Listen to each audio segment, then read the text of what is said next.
काल अमित भाऊंना मी विनंती केली होती की मला राज ठाकरे साहेबांना भेटायचं आहे, त्यांची मला वेळ मिळू शकते का. लगेचच राज ठाकरे साहेबांनी वेळ दिली, कारण त्यांनी मला विचारलं होतं की काय विषय आहे. मी म्हणलं अजितदादांच्या बाबतीतलं जे काही ॲक्सिडेंट झालेला आहे, घातपात जो कुठला झाला आहे, त्याच्याबद्दलची माहिती आपल्याला मला द्यायची आहे. दादांचा विषय असल्यामुळे लगेचच्या लगेच मला तिथं वेळ मिळाला. आज इथं आल्यानंतर बराच वेळ त्यांनी सगळ्या घटना समजून घेतल्या. जी काय माहिती मी घेऊन गेलो होतो ती पूर्ण माहिती त्यांनी समजून घेतली आणि ती माहिती समजून घेतल्यानंतर बोलत असताना त्यांनी सांगितलं की महत्त्वाचा विषय आणि सगळ्यात महत्त्वाचा प्रश्न एवढाच आहे की FIR पोलिसांनी का नाही घेतला.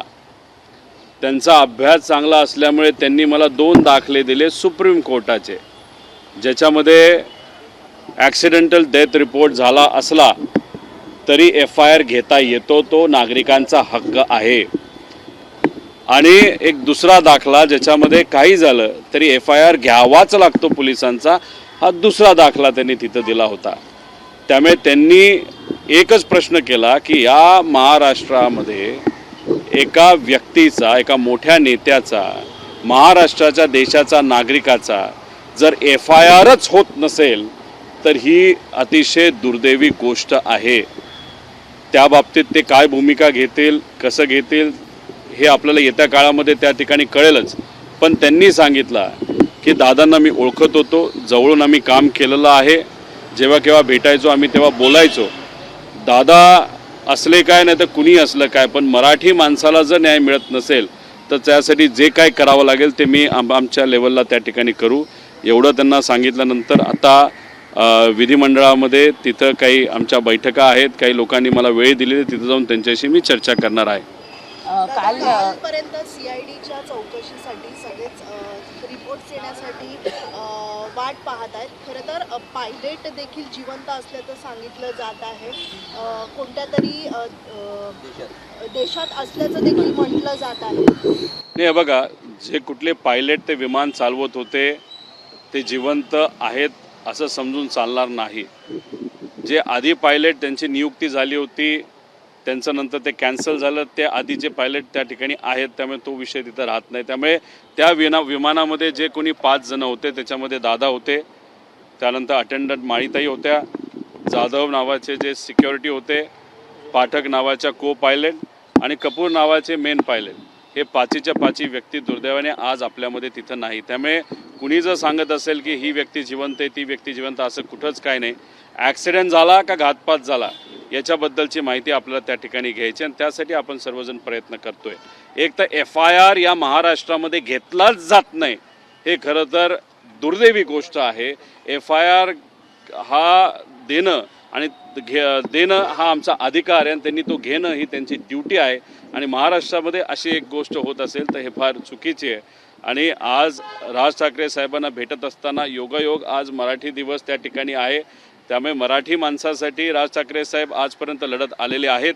आणि मग आज दादांचा मुद्दा घेऊन आपल्या पक्षाच्या माध्यमातून सुद्धा, कार्यकर्त्यांच्या मदतीने व आपण स्वतःसुद्धा या विषयाला न्याय मिळाला पाहिजे. इतरही पक्ष, नेते, सामान्य लोक, महाराष्ट्राची जनता दादांना न्याय देण्यासाठी प्रयत्न करतच आहेत, पण तुम्हीसुद्धा पाठिंबा आणि ताकद द्यावी अशी विनंती त्यांनी केली. आणि त्यांनी मला सांगितलं, विचारायचं कारण नाही, मी नक्कीच दादांबरोबर त्या ठिकाणी असणारे, न्याय कसा मिळेल यासाठी मी प्रयत्न करेन. दाखले त्यांनी दिलेले होते, या दाखल्याचा उपयोग तुम्ही कशा पद्धतीने करणार? पुन्हा एकदा FIR साठी तुम्ही पोलीस स्टेशन गाठणार? नाही, एकतर काय आहे की माझ्यावर टीका काही सत्तेतले लोक आणि नेते तिथं करतायत. काल अजितदादा पक्षातले जे काही प्रमुख नेते आहेत त्यांनी सांगितलं की मी इव्हेंट करतोय. बरं, मी इव्हेंट करतोय असं तुम्ही समजा, तर तुम्ही सत्तेत आहात ना, स्टंट करतोय. तुम्ही सत्तेत आहात ना, FIR हा सगळ्यांचा अधिकार आहे. मी विरोधात आहे म्हणून तुम्ही माझा FIR घेऊन देत नाही, नाही तर घेतला जात नाही. तुम्ही सत्तेत आहात ना, तुम्हाला काय माझ्याबद्दल वाटायचं वाटू द्या, मग सत्तेचा वापर करून तपास काय दिशेनं जातो हे आपण तात्पुरता बाजूला ठेवा. साधा एक FIR करून देण्यासाठी थोडीशी मदत तरी करा. भाषणं नुसती करत चाललेलं आहात तुम्ही. इथं आम्ही सर्वजण, महाराष्ट्रातली जनता, सर्व इतर पक्षातले लोक दादांना न्याय कसा मिळतील यासाठी प्रयत्न करतायत आणि हे लोक मात्र भाषणाच्या माध्यमातून राजकीय टिप्पणी त्या ठिकाणी करत असतील. आणि दुर्दैव असं त्या भाषणामध्ये एक तर महाशय असे बोलले की म्हणजे नवीन पर्व त्या ठिकाणी सुरू झाले. अजित पर्व संपणारच नाही, कारण का लोकांच्या मनामध्ये दादांप्रती प्रेम आहे आणि ही घटना घडली त्याबाबतीत शंका आहे. त्यामुळे दादांना न्याय देण्यासाठी त्या नेत्यांना जर प्रयत्न करायचा असेल तर आज ती वेळ आहे. आज FIR घेण्यासाठी कुठेतरी प्रयत्न करा. नाही FIR का घेतला पाहिजे, एक जनतेने सुद्धा समजून घेतलं पाहिजे. FIR मध्ये जे मुद्दे घेतलेले आहेत, ज्यांच्याबद्दलचे आपण FIR करणार आहोत, जेव्हा हा विषय CID कडे असतो नाही तर CBI कडे जातो. FIR झाला की त्या एजन्सीला त्या विषयामध्ये इन्व्हेस्टिगेशन करावंच लागतं. त्यामुळे FIR असणं हे महत्त्वाचं आहे, तो आपला अधिकार आहे. आणि जे मुद्दे आपण घेऊन जातो त्याच्यात जर आपण इन्व्हेस्टिगेशन नाही केलं तर हे क्रिमिनल इन्व्हेस्टिगेशन होणार नाही, फक्त ॲक्सिडेंटचं तिथे इन्व्हेस्टिगेशन होईल. म्हणून ही भूमिका त्या ठिकाणी आम्ही घेतो. हे बघा, जे मुरली मोहोळ साहेब आहेत ते या देशाचे स्टेट एव्हिएशन मिनिस्टर तिथं आहेत. आता त्यांनी तिथं सांगितलं होतं की 1 महिना होण्यापूर्वी दुर्घटनेला आमचा रिपोर्ट तिथं आला पाहिजे. उद्या 1 महिना पूर्ण होतोय. आता 1 महिना तुमच्या हातामध्ये होता, आता प्रिलिमिनरी रिपोर्ट तुमचा कधी येतोय हे आम्ही बघतोय. आज उद्या येतोय, याच्याची वाट आम्ही बघणार आहोत. मी सोमवारी 11 वाजता मुंबई या शहरामध्ये तिथे एक प्रेस कॉन्फरन्स घेणार आहे. त्या माध्यमातून खरा रिपोर्ट काय असतो, काय पद्धतीने या घटनेमध्ये काय काय गोष्टी घडलेल्या आहेत हे मी तिथे सिद्ध करेल. आणि रिपोर्ट जो आज उद्या येणार आहे तो जर थातूर मातूर दिला, नावापुरता दिला, तर महाराष्ट्राची जनता यांना सोडणार नाही.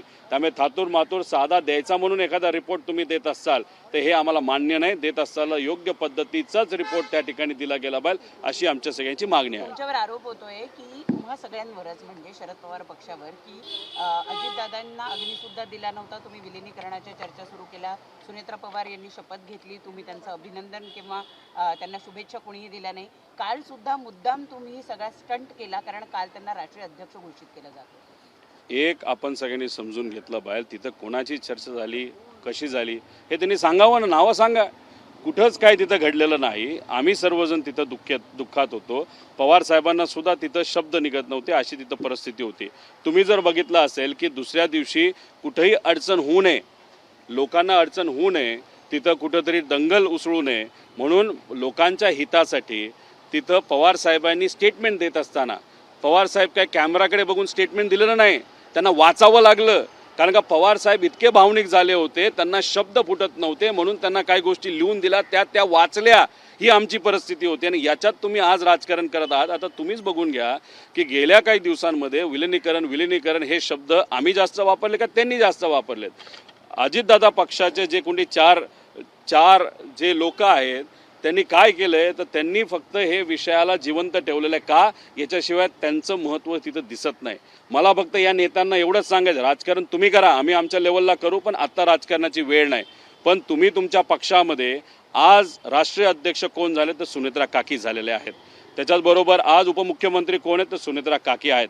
त्यामुळे तिथं वागत असताना स्टेजवर आणि इतर गोष्टीमध्ये जरा सांभाळून वागा, कारण का महाराष्ट्र तिथं बघतोय. एक तर महिलांचा आदर ठेवणं हे महत्त्वाचं आहे. आणि दादांची वचक काय होती, दादांचं प्रेम कार्यकर्त्यांवर होतं, आमदारांवर होतं आणि महाराष्ट्रावर होतं.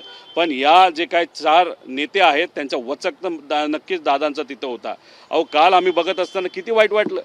जायला जागासुद्धा कुठं द्यायची तर ते नेते तिथं ठरवणार. कोणीतरी नेता काकींच्या खांद्यावर हात ठेवतो, कोणीतरी ओढतं, कोणी काय करतं. म्हणजे हे बघून महाराष्ट्राची जनता आम्हाला ह्या गोष्टी वाटत नाही. आता तुम्ही ह्याच्यात आम्ही राजकारण करतोय असं म्हणतोय, तुम्ही राजकारणाचा मुद्दा काढला म्हणून आता आम्ही भावनिक मुद्दा काढतो. त्यामुळे आमच्या काकींचा जो आदर आहे, कारण काकी मोठ्या नेत्या आहेत, त्या नक्कीच खूप चांगलं काम अजितदादांचं सारखं काम करतील असा आम्हाला विश्वास आहे. पण जरा सांभाळून वागा आणि सांभाळून त्या ठिकाणी बोला, एवढंच या ठिकाणी सांगतो. पवारांना काल माध्यमांशी काही बोलायचं होतं का, असं दिसलं का तुम्हाला त्या दृश्यांवरून? कारण त्यांना काही नेत्यांनी सांगितलं की पुढचं आम्ही बोलतो, अशी दृश्य सध्या नाही. मी एक तर त्या सगळे भाषणं कुठं ऐकले नाहीत. काकींचं भाषण मी ऐकलं, भाषण ते चांगलं होतं, त्यातून संदेश त्यांनी त्या ठिकाणी चांगला दिला. त्याच्या व्यतिरिक्त जे बाकीचे बोलले त्यांचं भाषण पूर्वीही ऐकण्यासारखं नव्हतं आणि आजही ऐकण्यासारखं नाही. त्यात कंटेंटच नसतो, त्यात महत्त्वाचे मुद्देसुद्धा त्या ठिकाणी नसतात. त्यामुळे मी काय त्यांचं भाषण ऐकलं नाही. नंतर काय घडलं हे मला तरी त्या ठिकाणी माहीत नाही. पण एक आहे की सुनेत्रा काकी या सक्षम महिला आहेत, पवार परिवाराच्या एक घटक आहेत आणि मग त्याच्यात त्या प्रेस कॉन्फरन्सेसला सुद्धा समोर जाऊ शकतात, त्यांना वाटेल ते त्या ठिकाणी बोलू शकतात. जर कोणाला वाटत असेल की सुनेत्रा काकींना आपण कंट्रोल करू शकतो, दादांना कंट्रोल करता येत नव्हतं पण काकींना करता येईल, तर ते भ्रमात आहेत. थोड्या दिवसानंतर नक्कीच कळेल की ताकद काय असते आणि एक नेता कशा पद्धतीने पार्टी तिथं चालवत असतो. त्यामुळे ह्या 4 जे कुठले नेते आहेत त्यांनी थोडंसं सांभाळून राहावा, सांभाळून वागा, एवढंच या ठिकाणी सांगतो. काल बोलताना सुनेत्रा पवार असंही म्हणाल्या की दादांचं अर्धवट राहिलेलं स्वप्न मला पूर्ण करायचं आहे. काही अंदाज आहे कुठलं स्वप्न असेल?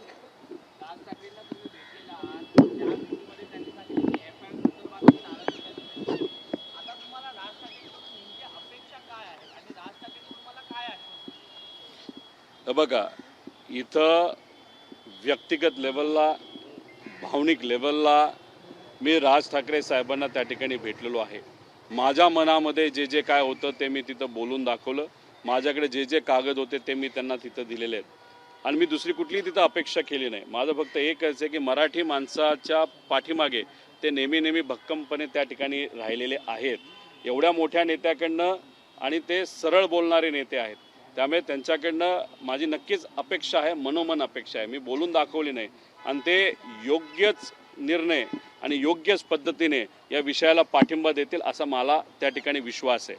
आता काल सुनेत्रा काकींच्याबद्दल बोलत होता, त्यांचं राहिलेलं अर्धवट स्वप्न काकांचं काय होतं हे म्हणजे एकतर मी काकांकडे बघत असताना आणि अख्खा महाराष्ट्र अजित काकांकडे बघत असताना काका हे महाराष्ट्राचे मुख्यमंत्री झाले पाहिजे अशी इच्छा आमच्या सगळ्यांची त्या ठिकाणी होती.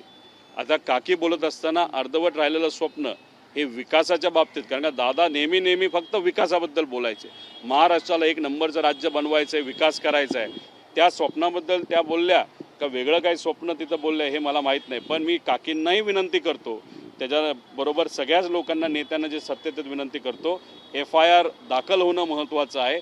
त्या दाखल जो FIR होईल त्याच्यावरच इन्व्हेस्टिगेशन होईल आणि इन्व्हेस्टिगेशन त्या पद्धतीने झालं तरच आपल्याला अजितदादांना न्याय देता येईल.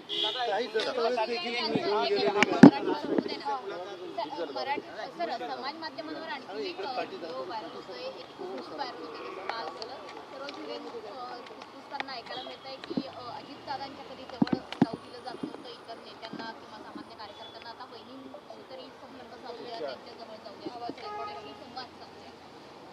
त्यांचं मत आणि सगळ्यांचं मत तेच ते 4 यांच्याबद्दल त्या ठिकाणी असावं, याच्या पलीकडे दुसरं कुठलं नाही. आणि एका महिला आमदारांनी ते बोलून दाखवलं, ते एका व्हिडिओवर आलं आणि ते लोकांपर्यंत पोचलं. याच्यावरनं समजून घ्या की एखाद्या नेत्याला जर आमदारांपासूनच लांब काही लोक ठेवत असतील, ते 4 लोक ठेवत असतील, तर मग बाकीच्यांचं काय.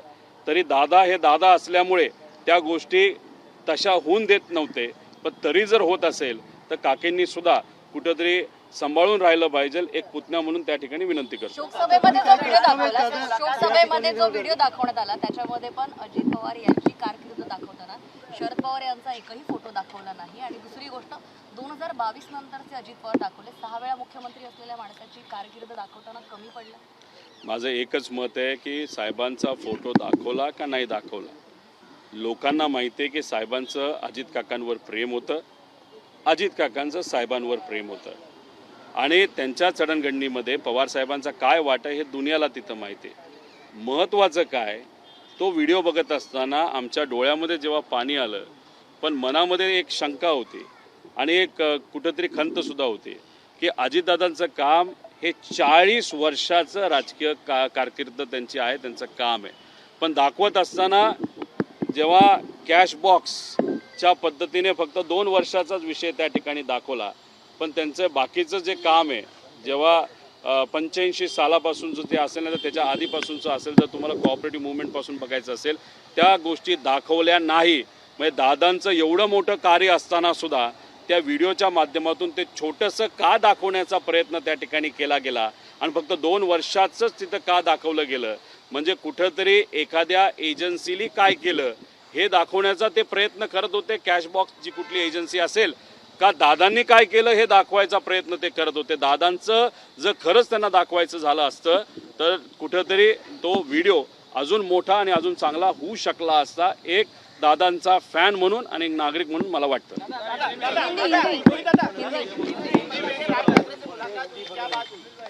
देखो, राज ठाकरे साहब को मैंने वहाँ पे डॉक्यूमेंट्स दिए हैं, FIR नहीं हो रहा ये मुद्दा उनके सामने वहाँ पे मैंने प्रस्तुत किया. उसके साथ जो रिसर्च मैंने किया है वो डॉक्यूमेंट, जैसे अलग जो दूसरे बड़े नेता हैं जैसे राज ठाकरे साहब भी महाराष्ट्र के बड़े नेता हैं, उनको भी उसके बारे में भी इंफॉर्मेशन वहाँ पे मैंने दी है. उनका कहना है कि FIR होना ये किसी भी व्यक्ति का हक है. अगर महाराष्ट्र में एक नेता का एक्सीडेंट या जो भी कॉन्स्पिरेसी है वहाँ पे उनका मृत्यु होता है, उनके मृत्यु के बारे में अगर FIR महाराष्ट्र में लिया नहीं जा रहा तो ये उचित चीज़ नहीं है, ऐसे उनका स्टेटमेंट है. आगे जाके वो डेफिनेटली इस विषय के लिए सपोर्ट करेंगे, ऐसा मुझे विश्वास है. ABP माझा, उघडा डोळे बघा नीट.